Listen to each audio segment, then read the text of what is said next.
안녕하세요. 최PD의 중고공장의 최PD입니다. 오늘 저는 여러분들께 TSC 시험에 대해서 이야기를 좀 나눠볼까 하는데요.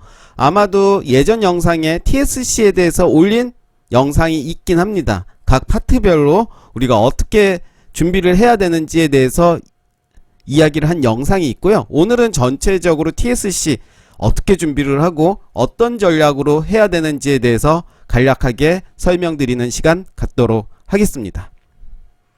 일단 저에 대해서도 소개가 있어야 될 것 같은데요. 네이버에서 제 이름을 검색을 하시면 이런 식으로 뜹니다. 인물정보에 뜨고요. 제가 인물정보 같은 경우는 올 초에 등록을 해서 이미 이렇게 반영이 됐습니다. 사실 몇 년 전에도 준비를 했었지만 뭐 여러가지 여건으로 계속 거절이 되다가 이번에 됐는데요.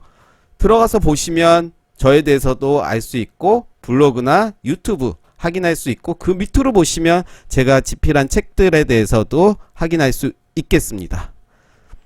우리가 TSC를 이제 이야기를 할 텐데요. 각 파트별로 중요한 부분들이 있을 테죠.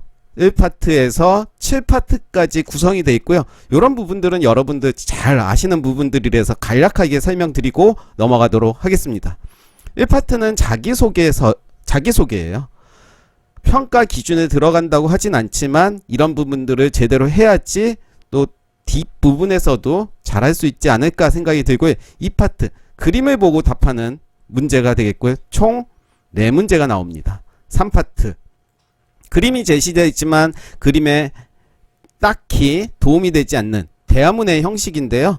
A가 이렇게 얘기를 하면 B가 돼서 답을 하는 총 5문제가 나오고요. 4파트 역시 5문제가 나옵니다. 4파트는 일상 화제에 대해서 설명하기인데요. 어떤 의견을 말하는 거죠. 5파트도 역시 의견 제시지만 약간 내용이 사회 이슈적인 이야기라든가 좀 주제가 어려운 한국말로도 설명하기 어려운 그런 부분들이 있는 총 4문제가 나오고요. 6파트 같은 경우는 롤플레이라고 볼 수 있겠죠. 그래서 어떤 상황을 제시를 해주고 그 상황에서 어떻게 이야기를 할 건지에 대해서 말을 하는 총 3문제가 나오고요. 7파트는 그림이 제시돼서 그림에 따라서 설명하는 형식으로 총 1문제가 나옵니다.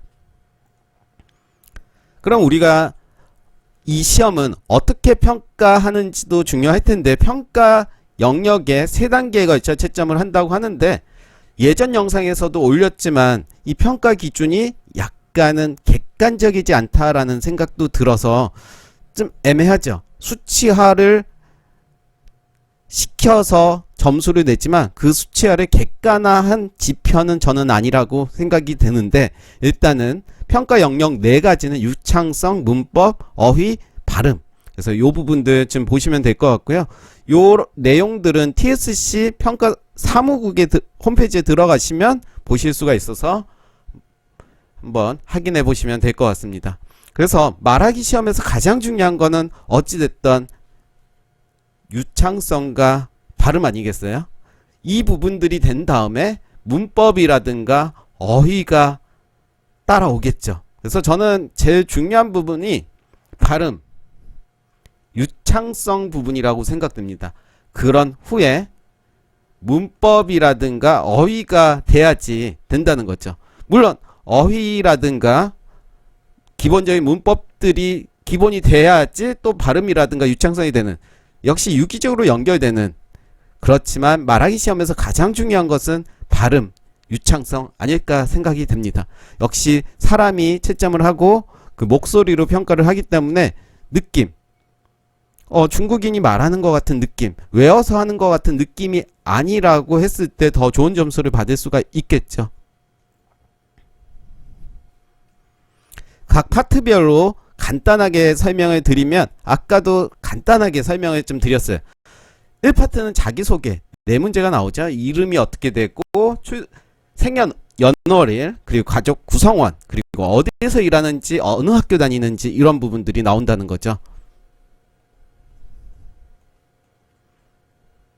2파트는 그림이 제시되고 그 그림에 관련돼서 질문이 나오는 형식입니다. 그래서 요런 부분들은 좀 생략을 할게요. 3파트 얘기했고요. 4파트, 5파트, 6파트, 7파트 이런 식으로 이루어졌다는 거 말씀드리고요. 일단은 가장 중요한 것은 아까도 말씀드렸듯이 발음 그리고 유창성이라고 그랬어요. 한번 들어보도록 할게요. 你说出你的出生年月日，我是1977年5月15号出生的。 지금 방금 들어보셨는데요. 저랑 2시간 이후에 공부를 하고 저에게 줬던 파일입니다. 들어보시면 아시겠지만 각 단어당 뚝뚝 끊어지는 형식이 있고요. 성조 불안전하고 발음 역시 불안정하죠. 그런 후에 8시간 후에 다시 발음을 연습을 했어요. 请介绍一下韩国的美丽的地方。在韩国最有名的地方是济州岛。济州岛是一个美丽的海岛。济州岛的柑橘、石头爷爷、海女都很有名。如果有机会一定要去，可能会好的。 네, 8시간 발음을 들어보셨는데 일단 이 두 개를 비교를 하시면 확연하게 다르다는 걸 아실 수 있을 거예요. 그래서 말하기 시험에서는 가장 중요한 것은 발음과 어감, 얼만큼 자연스럽고 외운 티가 안 나게 그리고 잘하는 것처럼 보이느냐. 8시간 후에 했던 요 발음 같은 경우는 느끼셨을 거예요. 얼마나 달라졌는지. 자연스럽죠. 그리고 유기적으로 이어지는 느낌이 들고 중국어를 제대로 배운 것 같은 느낌이 들지만 상대적으로 처음 했던 요 발음 같은 경우는 뚝뚝 끊어지잖아요. 예를 들면 이런 거죠. 我叫去证权 이런 느낌이라는 거죠. 자연스럽게 이어지려면 我叫去证权 이런 식으로 이어져야 되는데 我出生于1982년 이렇게 뚝뚝뚝 끊어진다는 느낌.